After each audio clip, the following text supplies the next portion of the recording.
Hi, എങ്ങനെയായിരുന്നു selection process? അടിപൊളിയായിരുന്നു. ഇതെന്തിനാണെന്ന് ഇങ്ങനെ കാണിക്കുന്നത്? അഖിലേട്ടൻ എങ്ങനെയായിരുന്നു പ്രോസസ്സൊക്കെ? നല്ല ഗംഭീരമായിരുന്നു. ഒരു ഇന്റർനാഷണൽ സ്വഭാവത്തിൽ, IPL ഒക്കെ സ്വഭാവത്തിൽ നടന്ന മീറ്റിംഗ്. പിന്നെ മത്സരിച്ചാൽ നമുക്ക് UK യിലും US യിലും ഒക്കെ പോയി ജയിച്ചാൽ, കപ്പടിച്ചാൽ US യിലും UK യിലും ഒക്കെ പോയി കളിക്കാനുള്ള ഒരു ഓപ്പർച്യൂണിറ്റിയും, ഇന്റർനാഷണൽ ലെവലിലൊക്കെ പോയി കളിക്കാൻ നമ്മളിപ്പോൾ ഇതെല്ലാം സിനിമയുമായി ബന്ധപ്പെട്ട് പ്രവർത്തിക്കുന്നവരാണ്. ആക്ടേഴ്സ് ഉണ്ട്, ഡയറക്ടേഴ്സ് ഉണ്ട്, മറ്റ് ഇതര മേഖലയിൽ വർക്ക് ചെയ്യുന്ന ടെക്നീഷ്യന്മാരുണ്ട്. അപ്പോൾ അവർക്കെല്ലാം വളരെ ആഘോഷപൂർണ്ണമായിട്ടുള്ള ഒരു ദിവസം ഒരുക്കി കൊടുക്കുക.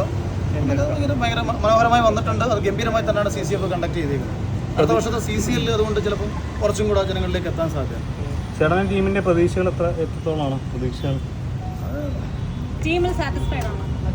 ടീമിലും ഞാൻ ഓണറുടെ കാര്യത്തിൽ ഒഴിച്ച് ബാക്കി എല്ലാ കാര്യത്തിലേക്ക് സാറ്റിസ്ഫൈഡ്. അതാണ് ഓണർ. ഞാൻ ഒരേ ടീമിലെ ടീം പ്രൊഡ്യൂസേഴ്സിൽ കളിക്കുന്നതാണ്. അപ്പോൾ അതിൻ്റെ സ്നേഹം കൊണ്ട് പറഞ്ഞു. മറുനാടൻ മലയാളി ഒരു വീഡിയോ ഇട്ടുണ്ടായിരുന്നു. അതിൽ പ്രതികരിച്ചിട്ട് ഇൻഡസ്ട്രിയിൽ ആകെ ഒരാളെ പ്രതികരിച്ചിട്ടുള്ളത് അഖിലേട്ടനാണ്. എന്താണ് സംഭവം കഴിച്ചിട്ട് പറയാമോ? ആ സംഭവം ഞാൻ നേരത്തെ അവിടെ വെച്ച് പറഞ്ഞിട്ടുണ്ട്. അവനോട് രഹസ്യമായിട്ട് ചോദിക്കണം, എടാ അഖിലേട്ടൻ പറഞ്ഞത് എനിക്ക് കൂടെ ഒന്ന് സെൻഡ് ചെയ്ത് തരാം. അത് ഞാൻ വളരെ ഡീറ്റെയിൽ ആയിട്ട് പറഞ്ഞിട്ടുണ്ട്. ഇവിടെ നിന്ന് അത്രയും സമയം പറയാൻ വണ്ടി വന്നാൽ ഞാൻ പോകും. ഒന്നാമത്തെ നിങ്ങളുടെ പ്രശ്നം എന്ന് പറയുന്നത് 25 സെക്കൻഡിൽ 30 സെക്കൻഡിൽ കട്ട് ചെയ്യും. എനിക്കറിയത്തില്ല കാശ് വല്ലതും കിട്ടും അങ്ങനെ കട്ട് ചെയ്താൽ. ഞാൻ എത്രയോ പൈറ്റ് പറഞ്ഞേക്കുന്നത് 30 സെക്കൻഡിൽ കട്ട് ചെയ്യുക, 40 സെക്കൻഡിൽ കട്ട് ചെയ്യുക.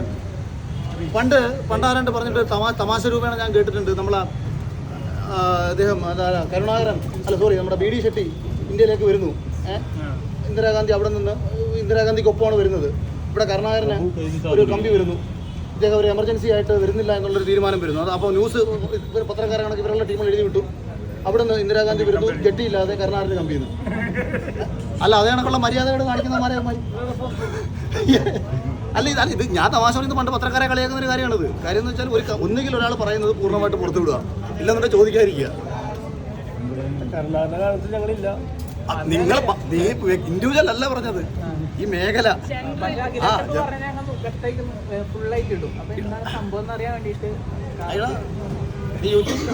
ഞാൻ പറഞ്ഞത് ഞാൻ അതെല്ലാം ഇതൊക്കെ നിങ്ങൾ കുറച്ച് ഇപ്പന്മാരെ അകത്ത് വെച്ച് ബ്ലോക്ക് ചെയ്ത് കുറച്ച് പേരെ. അപ്പോൾ എമ്പുരാൻ എനിക്ക് ഭയങ്കരമായിട്ട് ട്രെയിലർ ഇഷ്ടപ്പെട്ടു. പിന്നെ ഈ ട്രെയിലർ കണ്ട് ഞാനൊരു സിനിമയെ മുൻകൂട്ടി പ്രെഡിക്റ്റ് ചെയ്യുന്ന ആളല്ല. കുഞ്ഞാലിമരക്കാരൊക്കെ നിങ്ങൾക്ക് ഓർമ്മയുണ്ടായിരിക്കും. ഇതേണക്ക് എടുത്തു വെച്ച് പൊഴുത്തിയിട്ട് പിന്നീട് ഇതേ ആൾക്കാർ തന്നെ തിരിച്ച് തെറി വിളിച്ച് നടക്കുന്നുണ്ട്. അപ്പം നമ്മളൊരു നല്ല സിനിമയെ വരവേൽക്കുക. ആ സിനിമയ്ക്ക് പിന്നിൽ ഒരുപാട് കഷ്ടപ്പാടുണ്ട്. സിനിമ മികച്ചതാവട്ടെ എന്ന് ഞാനും ഭയങ്കരമായിട്ട് പ്രതീക്ഷിക്കുന്നു, കാത്തിരിക്കുന്നു. ആ ഒരു പക്ഷേ നിങ്ങളുടെ എക്സ്പെക്ടേഷൻ ഒപ്പം ആ സിനിമ എത്തിയില്ലെന്നുണ്ടെങ്കിൽ ദയവ് ചെയ്ത് അതിൻ്റെ പിന്നണി പ്രവർത്തിക്കുന്നവരെ ആക്ഷേപിച്ച് പരിഹസിച്ച് ആനന്ദം കണ്ടെത്തുന്ന സാഡിസ്റ്റുകളായി മാറാതിരിക്കുക. അത് മാത്രമേ എനിക്ക് പറയുള്ളൂ. സിനിമ ആസ്വദിക്കുക. ഇപ്പം ഇവരെല്ലായിടത്തും തലയിൽ വയ്ക്കും ഒരു പടം. എല്ലാവരും പലയിടത്ത് തലയിൽ വെച്ചിട്ട് പടം ഇറങ്ങിയിട്ട് ആ ലെവലിൽ ഇവർക്കത് ഫീൽ ചെയ്തില്ലെങ്കിൽ മറ്റുള്ളവർക്ക് ഇഷ്ടപ്പെട്ടാലും ഇവർ അംഗീകരിക്കത്തില്ല. അപ്പോൾ അത് എന്തിനാണ് നമ്മൾ ആക്ഷേപിക്കുന്ന ആൾക്കാർ? ഹൈപ്പ് എന്ന് പറഞ്ഞാൽ ഓട്ടോമാറ്റിക്കായിട്ട് ക്രിയേറ്റ് ആവുന്ന ഒരു സാധനമാണ് ഹൈപ്പ് പറഞ്ഞത്. ഇപ്പോൾ പടത്തിന് പ്രൊഡക്ഷനിൽ നിന്ന് വരുന്ന ഓരോ പോസ്റ്റേഴ്സ് കണ്ടിട്ടാണ് ഹൈപ്പ് ക്രിയേറ്റ് ആണ്. അങ്ങനെ ഓട്ടോമാറ്റിക് ക്രിയേറ്റഡ് ആണ് എമ്പുരാന്റെ ഹൈപ്പ്. അപ്പം ഞാൻ ഹൈപ്പ് തരുന്നില്ലെന്ന് ഞാൻ താഴ്ത്തി പറയും. ക്രിയേറ്റ് ചെയ്തതെല്ലാം അറിയാം.